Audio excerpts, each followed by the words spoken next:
செங்கோட்டையினால கோபிச்செட்டிப்பாளையத்தில் மட்டும் ஒரு இழப்பு ஏற்படலாம், அங்கே மட்டும் தொகுதியில் ஜெயிக்க முடியாமல் போகலாம். ஈரோடு மாவட்டம் பூரா போயிடணும்னு சொல்ல முடியாது, அங்கே வந்து ஏடிஎம்கேக்கான ஒரு பேஸ் இருக்குது, பிஜேபி சேர்ந்துருக்கு, தட் செப்பரேட் கேஸ். ஆனால் ஒரு ஓட்டு போனாலும் போனதான். நான் ஏற்கனவே ஒரு திருக்குறள் சொல்லியிருக்கேன், பீலி பை சாகாடு மச்சிறும பண்டம் சாலமித்து பெயின் அப்படின்னு.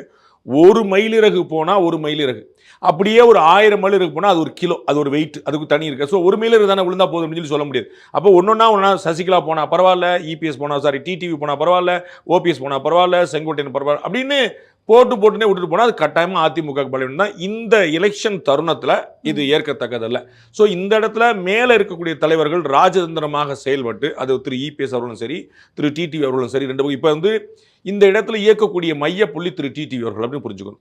திரு ஓபிஎஸ் அவர்கள் முன்னாள் முதலமைச்சராக இருந்திருந்தாலும், 3 முறை முதலமைச்சராக இருந்திருந்தாலும், திரு செங்கோட்டையன் அவர்கள் அதிமுகவிலே சீனியர் மோஸ்டாக இருந்திருந்தாலும், இந்த சசிகலா அவர்கள் வந்து ராஜமாதா போல பார்க்கப்பட்டாலும், இந்த இடத்துல எல்லாத்துக்குமான கனெக்டிங் பாயிண்ட் வந்து திரு டிடிவி. திரு டிடிவிக்கும் திருமதி சசிகலாவுக்கும் அந்த அளவுக்கு ஒரு பெஸ்டான ஈக்குவேஷன் இல்லை அப்படிங்கிறது என்னுடைய புரிதல். இன்னைக்குமே கூட அவங்க இல்லை, அவங்க வந்து திரு செங்கோட்டையனும் திரு ஓபிஎஸ் தான் அவங்க சந்திச்சாங்க, திரு டிடிவி சந்திக்கலங்கிற பார்க்குறோம். எல்லாரும் ஒரே வண்டியில் போனாங்க. ஸோ திரும்பி போகும்போது ஒரே வண்டியில் வெயிட் பண்ணியிருக்கலாம், அது நடக்கலங்கிற பார்க்குறோம். ஸோ இது மாதிரியான சின்ன சின்ன காம்ப்ளிகேஷன்ஸ் வந்து 2 தரப்புலையுமே இருக்குது. இதை சரி பண்ணி கொண்டார்கள் என்றால் அவர்களுக்கு நல்லது. அல்லது திரு செங்கோட்டையன் சொல்லார், திமுக ஆட்சியை வீழ்த்துறதா எங்களுடைய நோக்கம், அதற்கான தான் முயற்சினர். That is not going to happen. இது பிளவுகள் வந்து இன்னும் அதிகரிச்சிருக்கு.